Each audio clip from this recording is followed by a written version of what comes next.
السلام علیکم ورحمۃ اللہ وبرکاتہ ناظرین، آج کا جو ہمارا موضوع ہے وہ حضرت تمیم داری رضی اللہ تعالیٰ عنہ کی دجال سے ملاقات کا واقعہ ہے۔ حضرت تمیم داری رضی اللہ تعالیٰ عنہ فرماتے ہیں کہ ایک مرتبہ میں سمندر کے سفر پر نکلا، مسافروں کی کل تعداد 30 تھی اور ہم سب ایک کشتی پر سوار تھے۔ ہمارا سفر انتہائی اطمینان کے ساتھ کٹ رہا تھا کہ اچانک ہوا چلنا شروع ہو گئی اور سمندر میں طوفان آ گیا۔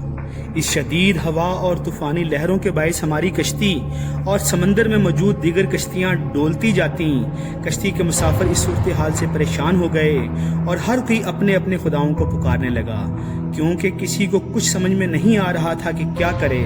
سمندر سے اٹھنے والی لہریں ایک سمت کی بجائے ہر طرف سے کشتی کو اپنی لپیٹ میں لے رہی تھیں۔ تھک ہار کر ملاح نے بھی چپو چھوڑ دیے اور ایک طرف بیٹھ گیا۔ اب ہم میں سے ہر کسی کو یقین ہو چلا تھا ناظرین کہ موت یقینی ہے۔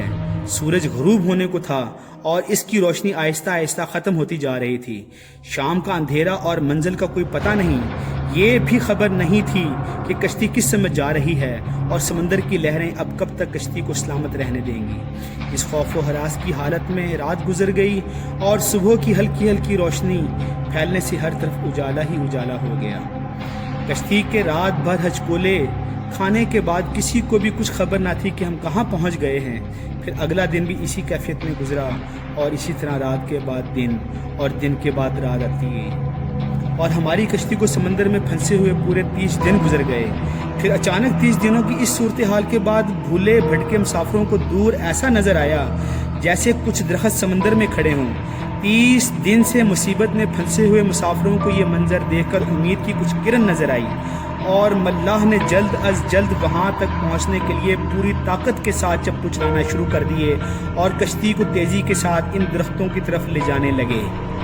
کشتی میں موجود مسافر جنہیں یقین ہو چکا تھا اب موت کے سوا کوئی چیز نہیں، ان کے چہرے زندگی کی امید سے چمک رہے تھے۔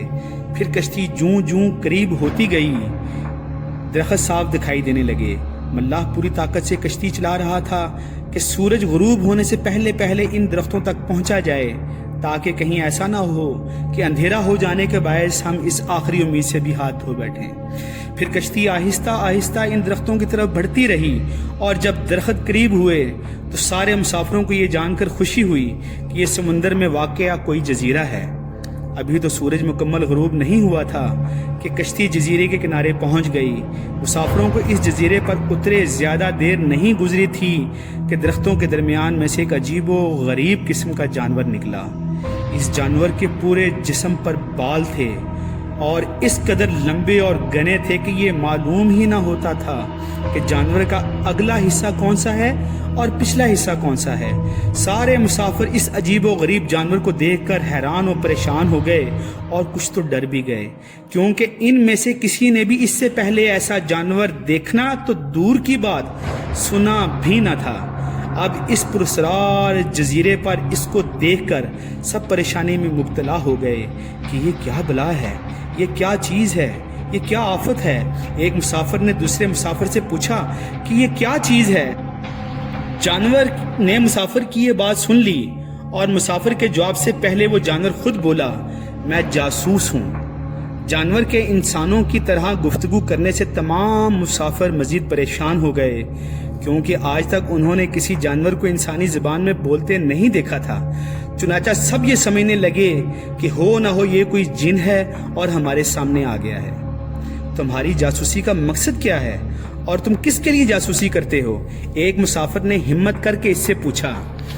میں جس کے لیے جاسوسی کرتا ہوں اسے تم سے ملنے کا بے حد شوق ہے، وہ تم سے باتیں کرنا چاہتا ہے، لہٰذا تم میرے ساتھ چلو۔ یہ سن کر تمام مسافر حیران و پریشان چپ چاپ اس کے پیچھے ہو لیے۔ وہ عجیب و غریب جانور درختوں کے درمیان بنے ہوئے راستے سے ہوتا ہوا ایک پرانے محل کے سامنے جا کر کھڑا ہوا۔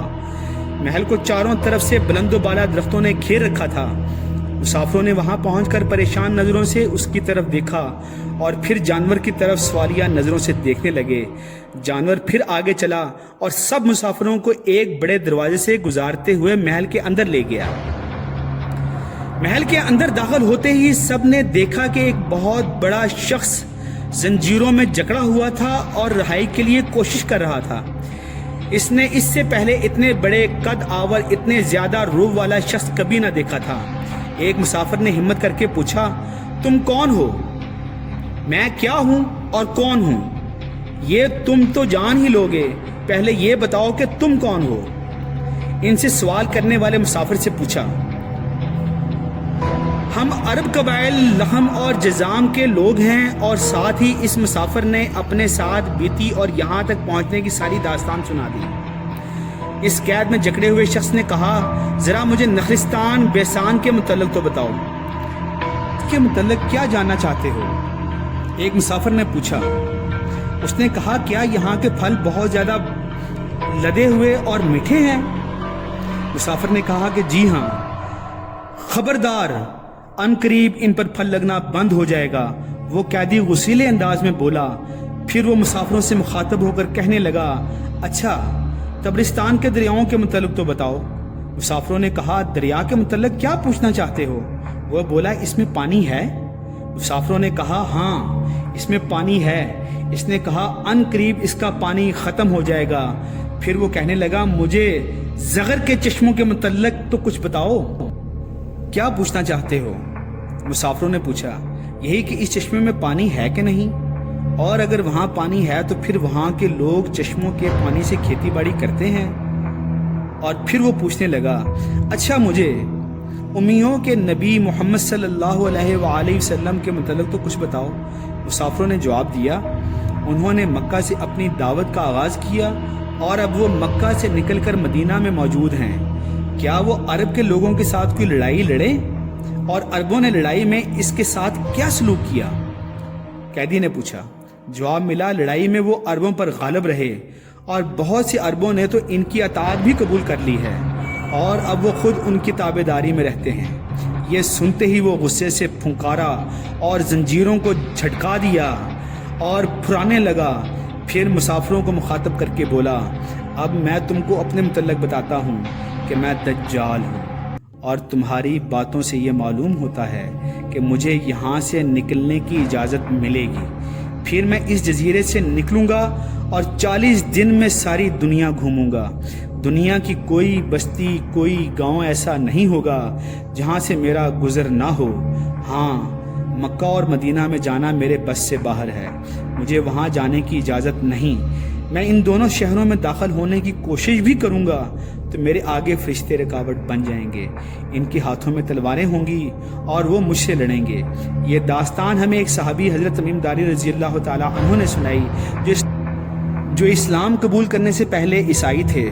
یہ عجیب و غریب واقعہ دیکھنے کے بعد آپ نبی اکرم صلی اللہ علیہ وآلہ وسلم کی خدمت میں حاضر ہو کر مسلمان ہو گئے۔